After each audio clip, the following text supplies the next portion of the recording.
Good morning, students.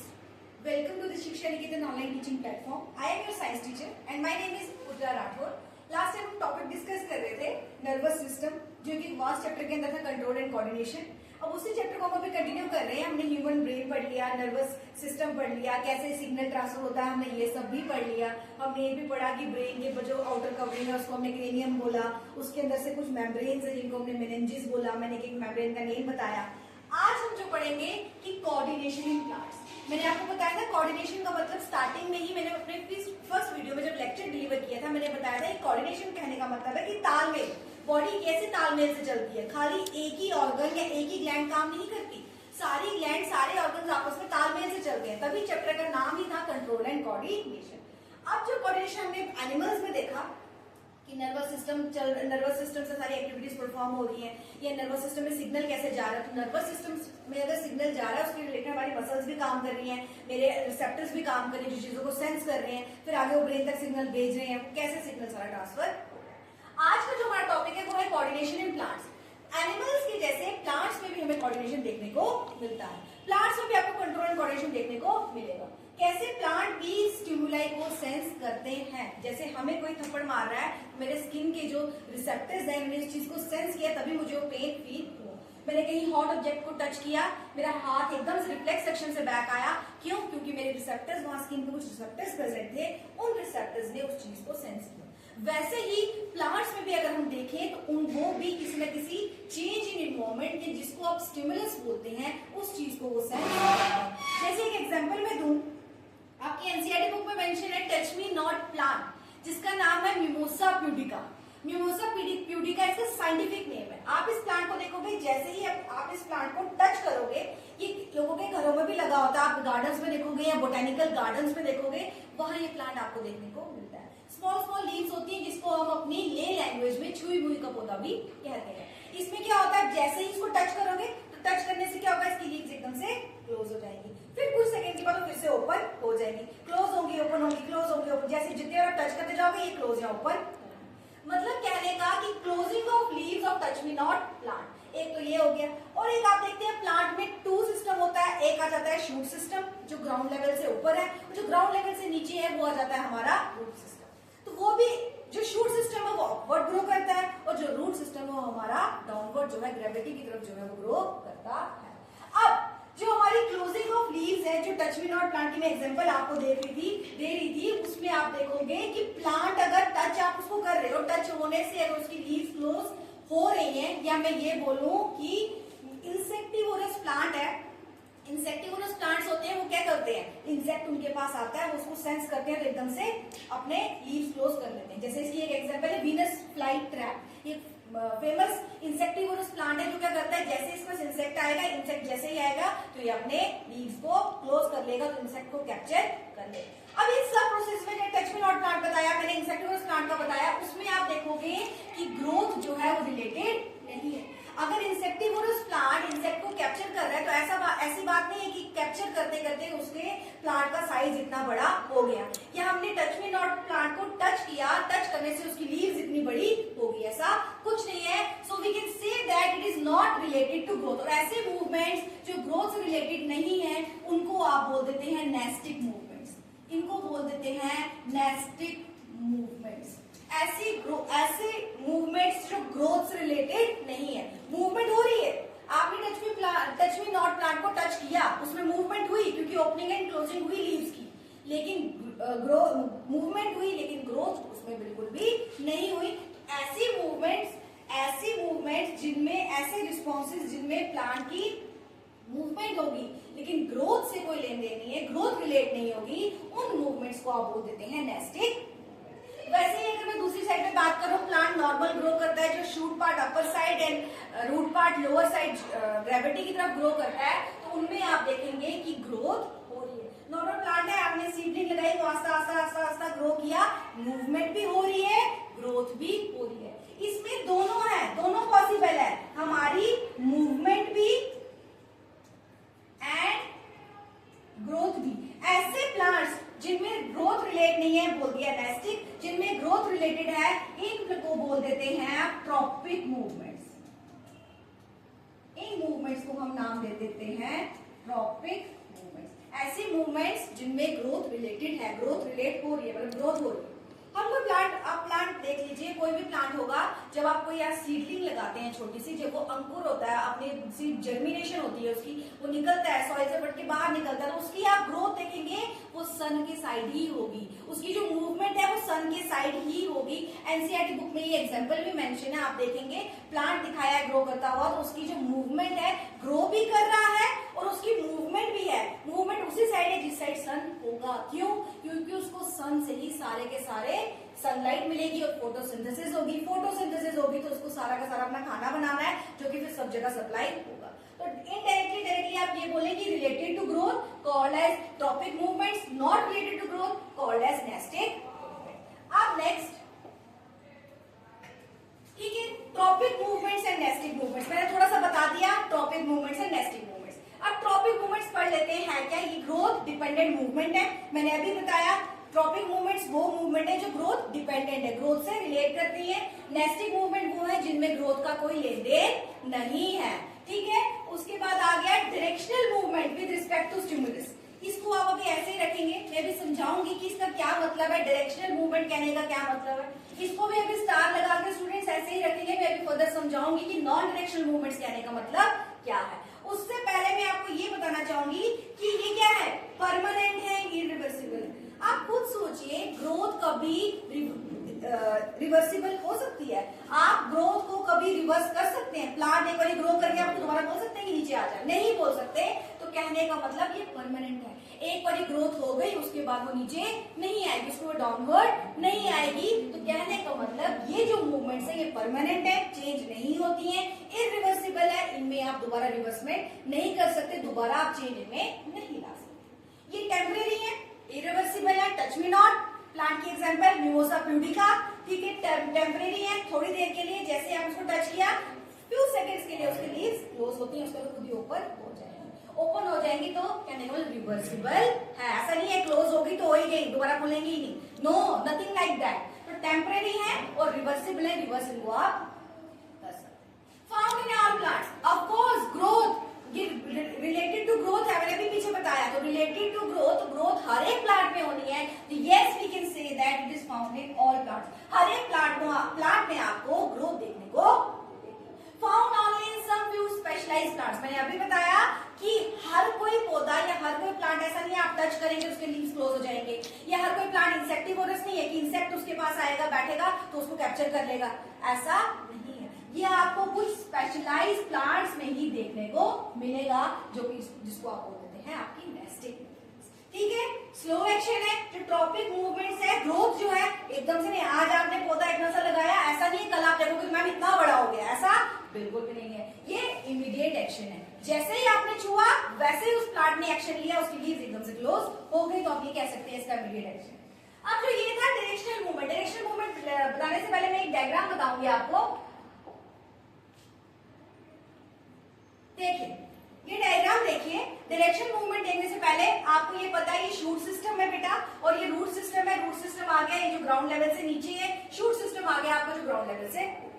ये plant है, plant grow कर रहा है, ग्रोथ हो रही है, ट्रॉपिक मूवमेंट है, ठीक है, related to growth called as tropic movement. साथ में आप ये भी देख रहे हैं ये ग्रो भी कर रहा है, और इसकी मूवमेंट की किस साइड है, किस साइड रिलेटेड है, सन की साइड, क्योंकि यहाँ से इसको क्या मिलेगी, सनलाइट मिलेगी। तो ये कहने का मतलब ये क्या है, डायरेक्शनल मूवमेंट है। जो आपकी ट्रॉपिक मूवमेंट है वो डायरेक्शनल मूवमेंट है, जिस साइड इसको सनलाइट मिलेगी उसी साइड डायरेक्ट होके वो मूव करेगा।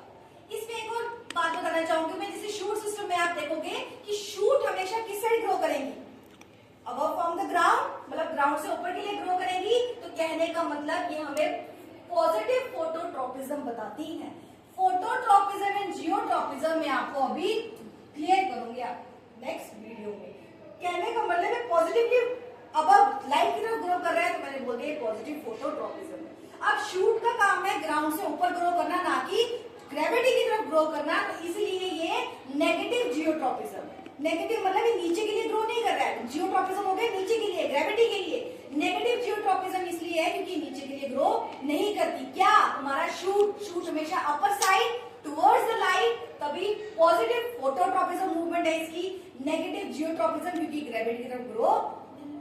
यहाँ पे आप देखेंगे पॉजिटिव जियोट्रॉपिज्म है, क्योंकि रूट जो है उसने उसी तरफ ग्रो करना है जिस साइड उसको, जैसे शूट उस साइड ग्रो की जहां उसको सनलाइट मिल रही थी, वैसे ही ये रूट उसी साइड ग्रो करेगी जहां इसको वाटर मिलेगा, क्योंकि वाटर मिलेगा तो वहीं से ये अपनी नीड्स पूरी करेगा, सन लेगा, वाटर से जितने भी मिनरल्स होंगे सारे ट्रांसफर करेगा, सब जगह पहुंचाएगा, फिर प्लांट में सब जगह सर्कुलेट होगा। तो जिस साइड वाटर इसको मिलेगा ये उसी साइड मूव करेगा। तो कहने का मतलब ये negative light, photo means light, first day से मैं बोलती आ रही हूँ, लाइट की तरफ ये ग्रो नहीं करेगा, इसको बोल देते हैं negative phototropism.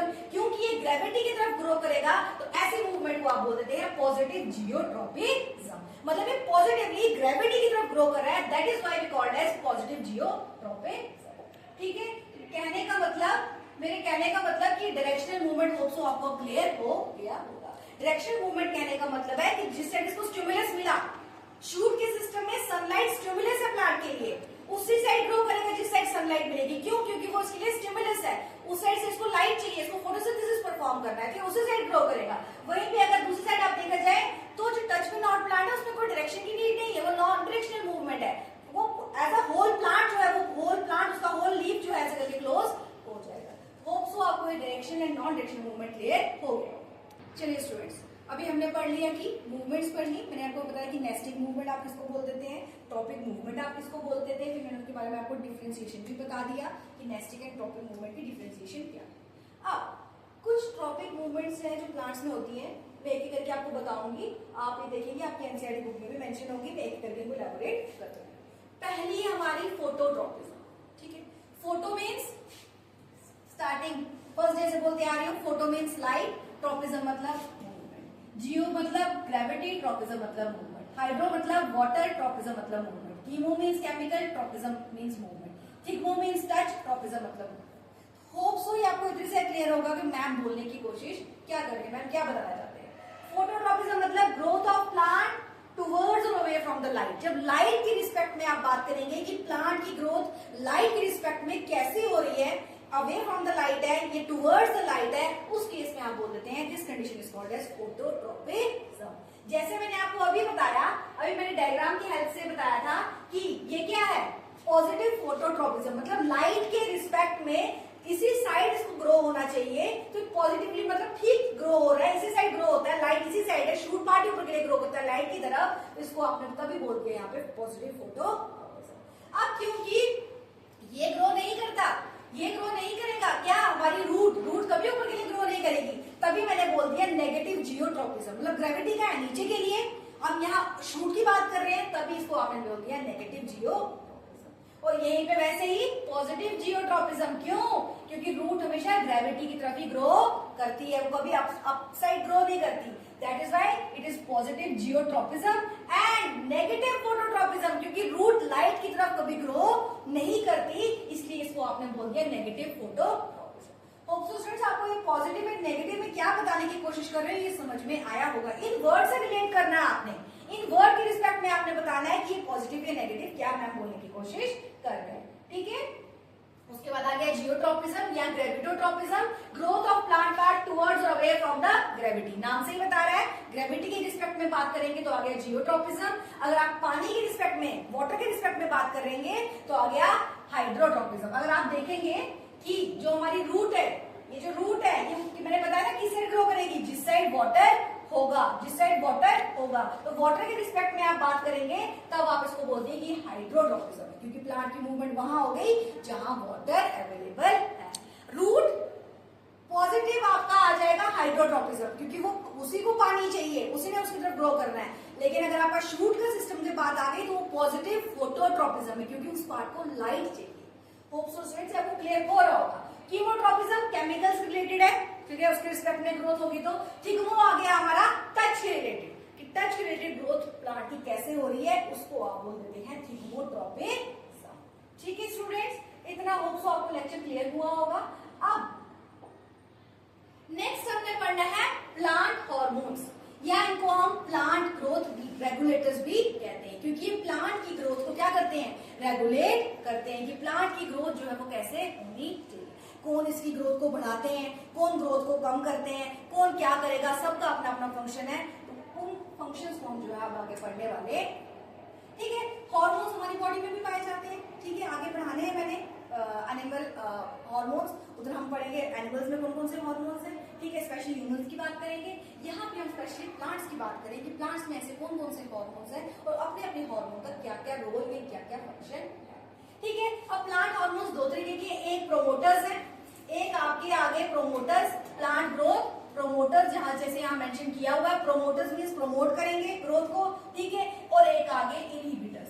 Promoters and inhibitors, name से ही बता रहे हैं, प्रोमोटर मतलब प्रमोट करेंगे, बढ़ावा देंगे, इनहिबिटर्स मींस रोकेंगे, सप्रेस करेंगे उस चीज को। तो प्रोमोटर्स वो आगे आप हमारा आ गया ऑक्सिन, जिब्रेलिन एंड साइटोकाइनिन, ये आगे तीन हार्मोन्स जो क्या करेंगे, प्लांट की ग्रोथ को प्रोमोट करेंगे, बढ़ाएंगे। और हमारे इनहिबिटर्स वो आगे जैसे एब्सिसिक एसिड एंड इथाइलिन, ये वो हार्मोन्स है जो प्लांट की ग्रोथ को इनहिबिट करेंगे। एब्सिसिक एसिड को हम स्ट्रेस हार्मोन भी बोलते हैं, स्ट्रेस हार्मोन भी बोलते हैं। क्यों बोलते हैं स्ट्रेस हार्मोन? स्ट्रेस हमें होता है ना, टेंशन होती है ना, पढ़ाई है, स्ट्रेस हो रहा है, इधर भी स्ट्रेस, इधर भी स्ट्रेस, प्लांट्स को भी स्ट्रेस हो रहा है। कैसे स्ट्रेस हो रहा है आप सोच सकते हैं, हम बोलेंगे मैम प्लांट्स को क्या स्ट्रेस है, उनको क्या दिक्कत है, उनको कौन से एग्जाम में? नहीं, प्लांट्स को भी स्ट्रेस होता है। कब स्ट्रेस होगा? पानी खत्म, पानी, प्लांट को दिक्कत आ जाएगी, पानी खत्म है, अब मैं क्या करूं, पानी खत्म हो जाएगा तो मेरी तो लाइफ ही नहीं बचेगी। उस टाइम पे ये एक्शन देगा, भैया स्टोमेटा को क्लोज करो, स्टोमेटा आप क्लोज करोगे तो पानी का लॉस कम होगा, तो इसको दिक्कत कम है। उस टाइम पे एसिड रिलीज होता है जो ये बोलता है, ये बताता है प्लांट को कि अभी स्टोमेटा को क्लोज करो, तो इसलिए इसको स्ट्रेस हार्मोन भी कहते हैं। स्ट्रेस में रिलीज होता है, ठीक है। होप सो स्टूडेंट्स क्लियर हुआ होगा। अब पढ़ना है हमने स्पेशली प्लांट के प्रोमोटर्स एंड इनहिबिटर्स में, आपको बता दिया मैंने, प्रोमोटर्स और इनहिबिटर्स में मैंने इसलिए डिवीजन करके बताई ताकि आपको लर्न करने में थोड़ा इजी। अब आ गया जी हमारा प्लांट हार्मोन्स, एक एक करके पढ़ लेते हैं। मैंने तीन बता दिए हैं, एनसीईआरटी में भी मेंशन नहीं है, आप इधर से नोट डाउन कर लीजिए ताकि आपको पढ़ने में इजी हो। अगर आप 3 भी लर्न करते हैं तो एटलीस्ट 2 एग्जाम में लिख पाएंगे, 2 आपको लर्न नहीं।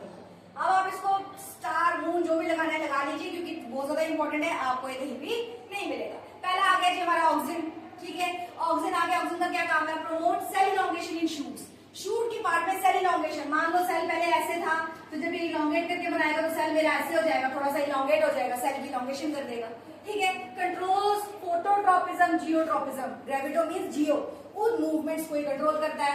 स्टिमुलेट्स फूड डेवलपमेंट, फ्रूट की डेवलपमेंट को स्टिमुलेट करना ताकि फ्रूट की डेवलपमेंट अच्छे से हो पाए। तो सारा का सारा काम ऑक्सिन का है।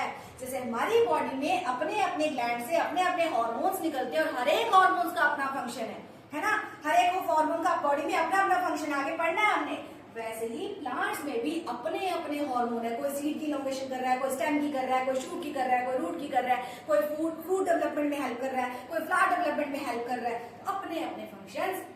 बेटा ये सारा लर्निंग पार्ट है, आपको लर्न करना पड़ेगा। आ गया जी जिबरेलिन, जिबरेलिन जो है स्टिमुलेट स्टेम इलॉन्गेशन। मैम पहले स्टेम ऐसी थी, थोड़े दिन के बाद मैंने देखा तो स्टेम ऐसी हो गई, तो that is because of this gibberellin की स्टेम से ऐसी का ऐसा होना, that is because of this gibberellin. अब आ गया हेल्प्स इन सीड इलॉन्गेशन, ये जो है ये बेटा helps in seed germination, sorry germination, seed की जर्मिनेशन में ये जो है हेल्प करता है। फ्रूट एंड फ्लावर डेवलपमेंट में भी हेल्प यही करता है हमारा कौन? जिबरेलिन, कि फ्रूट एंड फ्लावर कब बनना है, उसकी डेवलपमेंट में अच्छी डेवलपमेंट हो सके, उसमें भी जिबरेलिन बहुत ज्यादा हेल्प करता है। साइटोकाइनिन सेल की डिवीजन में जो है ये हेल्प करता है। Delays ageing of leaves flower, ageing में जैसे हम एजिंग में बूढ़े जाते हैं ना, रिंकल रहा है, मैम झुलिया पड़ गई, रिंकल्स हो गए, वैसे ही इनकी एजिंग को भी डिले करता है ताकि एजिंग ज्यादा जल्दी ना हो जाए। तो साइटोकाइनिन का काम है इनकी एजिंग को डिले करना, रोकना, ताकि जल्दी से एजिंग ना हो जाए।